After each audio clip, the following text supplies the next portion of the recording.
అందరికీ నమస్తే. ఇంకా నాకు కూడా ఇట్లా మాట్లాడడానికి చాలా ఇబ్బందిగానే ఉంది. ఇంకా నేను ఇట్లా గిచ్చుకుంటున్నాను, ఇదంతా నిజమేనా, నిజమే జరుగుతుందా అంటే, ఇంత మంచిగా పూజ, ఇంత పందిరి, ఇంత స్టేజ్, ఇంతమంది జనాలు, ఇంతమంది గొప్ప గొప్ప వాళ్ళు ఇవాళ ఈ సినిమా ఓపెనింగ్కి రావడం నిజంగా నాకు ఇది ఎప్పుడు ఇట్లా ఒక యూట్యూబ్ వీడియోలోనే ఎక్కడనో ఒక పెద్ద సినిమాకి ఇట్లా చేస్తారంట కదా అని ఒక లాంటి నుంచి నిజంగా ఇది జరుగుతుంటే నమ్మడానికి నాకు కూడా చాలా చాలా ముందుగా చాలా సంతోషంగా ఉంది, చాలా సంబరంగా ఉంది నాకు. అండ్ దీనికి ముఖ్య కారణం మీకు ఎవరో తెలుసు, అది వాసన్న, సుకుమార్ గారు, తబితక్క, వీళ్ళే ఇంత ఇక్కడి రావడానికి. థ్యాంక్స్ అన్న, మీరు నాకు ఈ 200% లవ్ ఇచ్చినందుకు చాలా చాలా థ్యాంక్స్. ఇది దీన్ని నేను లైట్గా తీసుకోను. నేను నిజంగా నా వంతుగా శ్రీనివాస్ ఏం చేయాలో అది చేస్తాడు. సో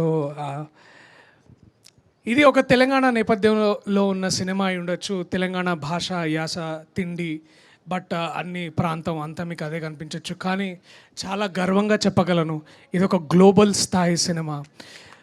మేము ఇది జమ్మికుంటలో తీస్తామో, ఇల్లంతకుంటలో తీస్తామో, హైదరాబాద్లో తీస్తామో, సనత్ నగర్లో ఎక్కడైనా తీయచ్చు. కానీ దీని మూలాలు మన ఇంట్లో, ప్రతి ఇంట్లో ఉన్నాయి. ఇది నా ఇంట్లో ఉన్న కథ. ఇది విన్నప్పుడు నాకు ముందు వంశీ నాకు చెప్పినప్పుడు నాకు ఇది నా కథ, నేను నమ్మాను.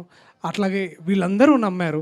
అండ్ ఇంతమంది నా వెనకాల వీళ్ళంతమందిని చూస్తుంటే నాకు కూడా ఇంకా మాటలు లేవు. ఓన్లీ చూపించి మాట్లాడతా. ట్రైలర్ రిలీజ్ రోజు, ప్రీ రిలీజ్ రోజు ఇంకా ఈ సినిమా గురించి, మా వాళ్ళ గురించి, మా అందరి గురించి మరింతగా మాట్లాడతా. సో ఈ లోపల మీ well wishes and all the good thoughts మాకు కావాలి. So thank you so much. అలాగే జర్నలిస్టులు వచ్చిన వాళ్ళందరూ కూడా చాలా ప్రత్యేకంగా కృతజ్ఞతలు. ఇవాళ నాకు చాలా గొప్ప రోజు. నేను లైట్ తీసుకొని ఆషామాషిగా తీసుకోకుండా చాలా గర్వంగా ఫీల్ అయ్యే రోజు. ఆ గర్వాన్ని, మీరు చూపించిన ఈ ప్రేమని మళ్ళీ ఈ సినిమా ద్వారా మళ్ళీ మీకు తిరిగిస్తాను. చాలా చాలా thanks. I love you all. Thank you so much.